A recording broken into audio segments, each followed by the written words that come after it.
Paklau, bet vēl jau mums ir tāds labs gājiens. Mums sākās gads ar atkritumu tarifu palielinājumu.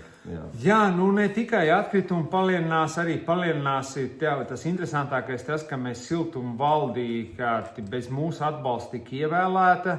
Un otrajā dienā bezmaz, siltuma valdes priekšsēdētājs Uzars. Ko viņš ņem? Viņš iesniedz aprēķinājis ar jaunas tarifus. Jau par šo gadu. Jau no 1. aprīļa pacelsies. Par 9%, un pēc tam jau ir plānots pacelt arī par 0,8% vēl.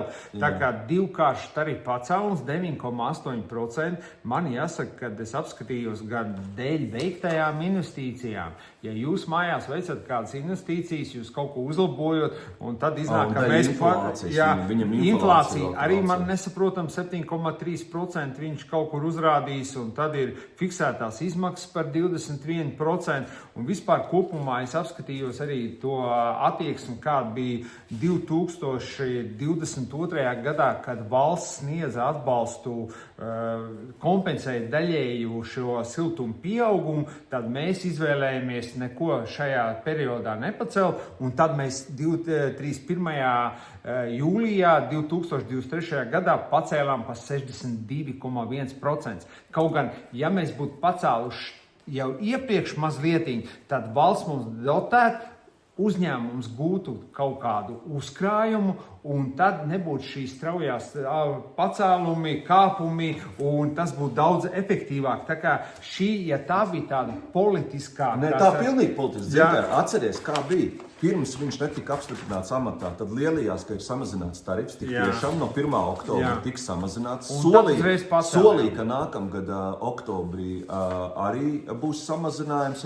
Tagad iznāk, līdz ko viņi ieslēdz amatā, tad viens paaugstinājums jau uzreiz ir aprīlī. No 66,86 mēs paceļam augšā uz 72,91, un no oktobra mums būs 73,41. Bet ko es gribu pateikt par šito visu?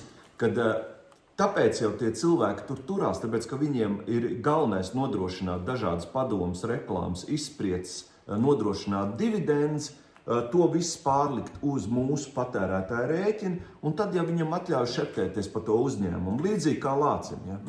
Jā, un tas, kad valsts atbalstu mēs neizmantojam, tad tas principā atbalsta mehānisms būtu nosakt daļu no izmaksu šoka, ļautu pakāpeniski ieviest reālajām izmaksām atbilstošu tarifu un nepieļaut tarifu sprādzienu vēlāk.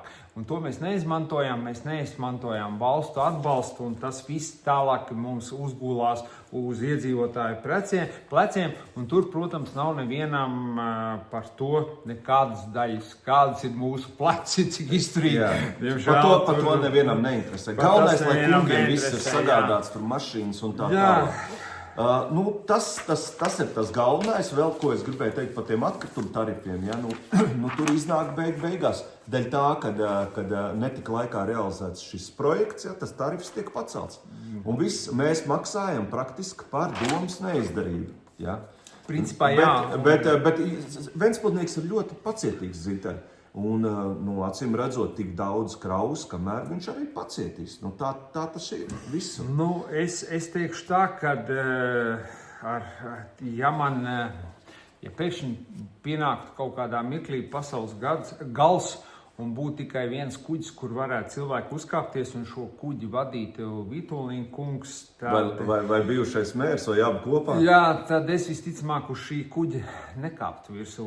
Es uztaisītu plostu, man būtu lielāks izredzes izdzīvot. Tā kā, principā, jo vairāk es pārliecinos, ka, tas, protams, mans tāds subjektīvs viedoklis, kad, vadītājām ir jāmāk vadīt tomēr. Un tad šīs negācijas un vispārējais būtu mēs no tā viss izvairīsimies. Jā, nākamā nedēļa būs mums domas sēde, tad mēs runāsim par tām lietām. Šodien laikam mums laiks iztek. Vienīgais, ko es gribu pateikt, ka nekas slikts ar pruksakiem pansionātā Sēlgā nav noticis.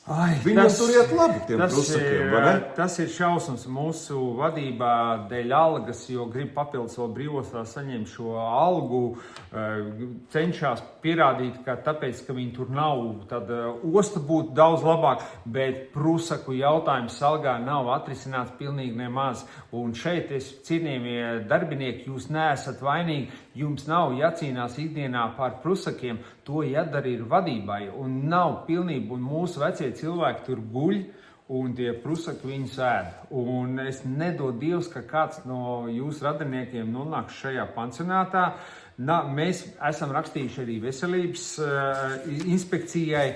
Nav atbildes. Mēs tuvākā laikā sagatavosim veselības ministrijā un iespējams ir jālēm par licences anulēšanu un vadības maiņu tieši šajā pansionātā, jo tas nav pieļaujams, ka šajā gadsimtā, kurā mēs dzīvojam, mums vēl ir šādas problēmas, un šīs problēmas ir ilgstošas. Tas ir kauns. Tas ir kauns. Un vēl es gribēju ātri, Aivis varbūt nezina, mums ir informācija, ka mūsu Ventspils reisā, kur strādā viens no valstī vislabāk atmaksātajiem ierēģiem, kas ir Ventspilī, viņš ir top 3, kā ierēģis saņem vairāk kā 100 000, un šajā uzņēmumā jau ir viens ir apčurājis karogu, otrs ir tikko aizturēts, jo izrādās ir Krievijas OSB 3 aģents. Tā kā kas notiek un šādi aģenti Ventspilī visticamāk ir. Un mēs ar Aivu esam pārliecināti, ja jūs kādu dienu pamodīsieties un Fabrīcijus pieminiektu jūs vairs neredzēsiet, tad tas būs tas signāls, ka Ventspilī ir sākušies... Ir tikuši vaļā no aģentiem. Jā, no šiem visiem...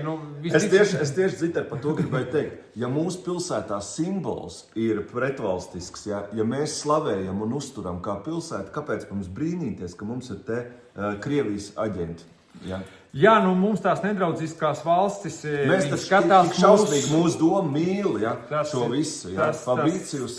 Tas ir, diemžēl, tā tas ir, un vecais mērs visu to popularizē, un tas ir viss aizgājis, un tad nav jābrīnās, un es domāju, ka neviens aģents ir Ventspilī, kas popularizē visu šīs vērtības, kuras mēs, diemžēl, ar Aivu negribam, mēs tur esam bijuši, mēs tur negribam būt apakaļ, un tuvākā laikā mums tiešām būtu jādemonstrē, ka mēs esam